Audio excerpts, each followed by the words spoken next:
Hello and welcome to a video about some cars. Now at the moment, I don't know if it's just me, but South Africa feels like a Woolworths. Very cold and very expensive. And so I found two cracking little budget cars for you to consider. One from Suzuki and one from Ford.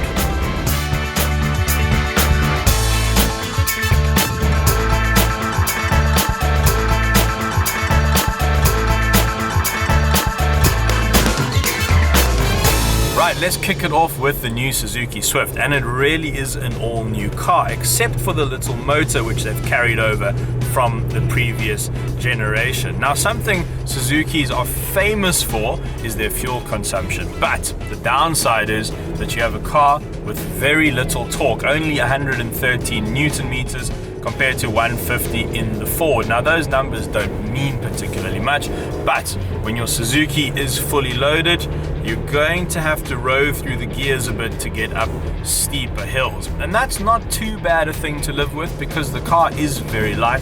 So if you're on your own, nipping around traffic is actually fine.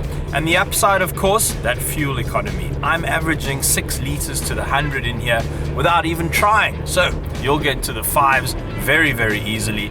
Another highlight of the Suzuki is its ride quality. It handles poor road surfaces very well. And I wonder if that's because this is pretty much the best-selling car in India. So they've had a lot of time and practice to perfect the car riding over not such perfect roads. Now I've got the manual here, which is probably the one to go for, and that's because the auto version of the Swift is actually what's called an AMT, which is a robotized manual. While the Suzuki AMT is probably the best on the market, it still is not a great driving experience. It changes gear for you, it clutches for you, and it's just a bit of a faff, to be honest.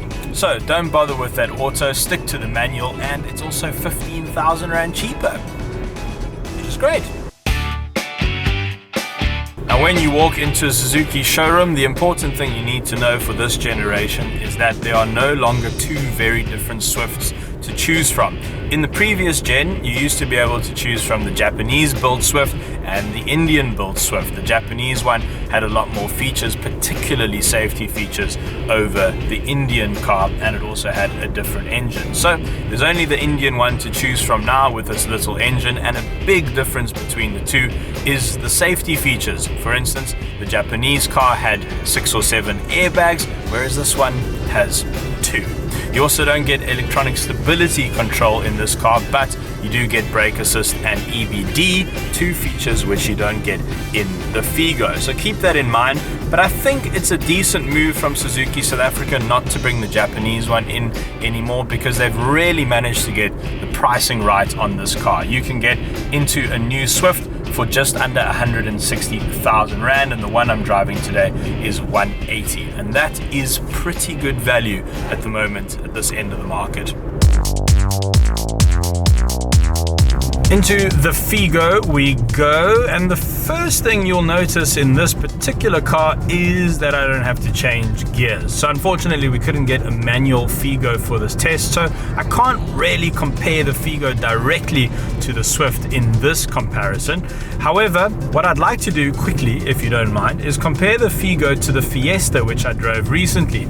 And for some reason, I actually preferred driving the Figo to the Fiesta. I know that sounds really strange, but a lot of it is down to the gearbox. It just feels like this is better sorted than it is in the Fiesta. And I like the engine in this Figo as well. It's a bit bigger in terms of displacement than the Swift we have here today. This is a 1.5 litre, but it has one less cylinder, so it's a 3-cylinder. And what that means is it has a lot more power and torque than the Swift, and it just makes it a lot easier to drive, especially if you're climbing up hills a lot, or if you're fully loaded. You're definitely going to appreciate the extra torque in this Figo.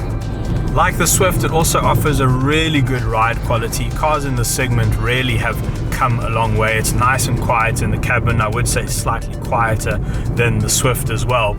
But the thing is, if you want this auto, and I suppose you do, then you're looking at a 30k price difference between this and the Swift that we have here today. If you go for a manual Ford, then you're looking at a 15k price difference. So the Figo is the more expensive car, and unfortunately it has less spec as standard than the Swift does. So good little engine this in the Ford. I think you're going to appreciate it as well when you're trying to overtake a truck somewhere out on the freeway. But the penalty is that the Ford is quite a bit thirstier than the Swift. We're averaging 7.8 here in the Ford, which means it's about 25% thirstier than the Swift. So you've got to take that into account these days, and in a budget car like this, that could really sway your decision. Overall though, I must admit, I do like this little Figo. I think it's a great car to live with. It also offers a longer service plan and warranty than the Suzuki, but according to our research, Suzuki does offer better service and is slightly more reliable as a brand than Ford is. So that's something to weigh up, but you will be looked after a little bit more when it comes to the Ford. 4-year 120,000 kilometer warranty compared to 3-year 100,000 in the Swift, and also the service plan is twice as long at 60,000 Ks versus 30,000 in the Swift. Now it's very possible that right now you're a young and adventurous person and you might be looking for a fun car to drive at this end of the market. And in that case, I think the Swift's actually the one to have. It's a lot lighter than the Figo, over 200 kgs lighter as well. So even though it has less power and torque, it's actually really fun to drive. Right, welcome to the scene where I sit in the cars and point at things. Now, one of the biggest differences between the Swift and the Figo is steering wheel controls. You get radio and Bluetooth controls in the Suzuki. I think you're going to miss that in the Ford. There are some nice design elements in here which really lift the cabin. I like what they've done with the dials. And overall, the look and feel and quality of the plastics in the Swift is just a little bit better. As I mentioned, Bluetooth is standard, but it requires a degree in computer science to set it up. I still haven't figured it out. You do get a CD player and aux jack in the Swift, which you don't get in the Figo. Aircon is manual, and unfortunately there's no option for auto, and there's no touchscreen option in here either. I would say though that the seats in the Swift, very good, very comfy and very supportive. This is the interior of the Ford Figo, and immediately it feels a little down market in here compared to the Swift. There's nothing going on the steering wheel. These plastics aren't very nice. The seats aren't nearly as nice as the ones in the Swift. The dials are a little bit boring. The gear knob feels quite old-fashioned, but there are some nice touches. I like what Ford have tried to do with this setup. So it allows you to clip a phone in there, and there's a USB port behind there so that you can charge your phone while you're driving. Really cool, because there's no touchscreen available, so this allows you to use your phone for nav and that sort of thing. But all the phones that I know or have used in the last few years, the on button is on the side of the phone, which is a bit of an issue.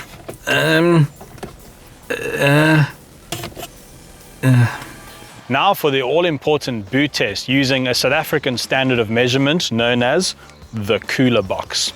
Right, first the Ford, and a little bit tight getting in there, but if you drop the handle, there we go, you can see that it fits decent height as well, and I would say it's about 3 cooler boxes wide. The seats also fold down 60-40, which is good.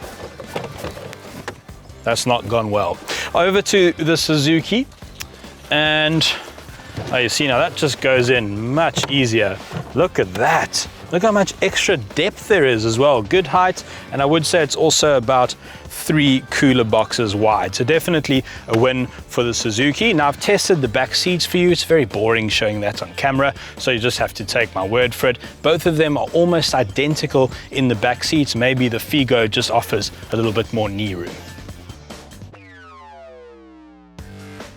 So in this budget car battle, we have to pick a winner. When it comes to the Ford, I think you really will enjoy the extra power and torque of the engine. In most driving situations, it's just going to be a bit of an easier car to drive. However, the penalty is fuel consumption, and in that area, the Suzuki does really well. And of course, for us South Africans, that is a big deal right now. When it comes to looks, I prefer the Ford. The Suzuki doesn't do much for me at all. Could just be my taste, but what they have done with the new design is really address the Achilles heel of the Swift, and that was a tiny boot. So they've really sorted that out. It's quite interesting with these two cars. Ford seems to be trying to take the Figo up market, while Suzuki seems to be trying to take the Swift down market. And in that way, I think the Swift represents better value. It's cheaper by about 15 grand and has more spec as standard. So right now, for our money, as things stand, we think the Swift is the better buy. Hey, thanks for watching. If you enjoyed that, maybe give it a like, and definitely subscribe to be the first to see our videos as they drop. Yeah, definitely do that.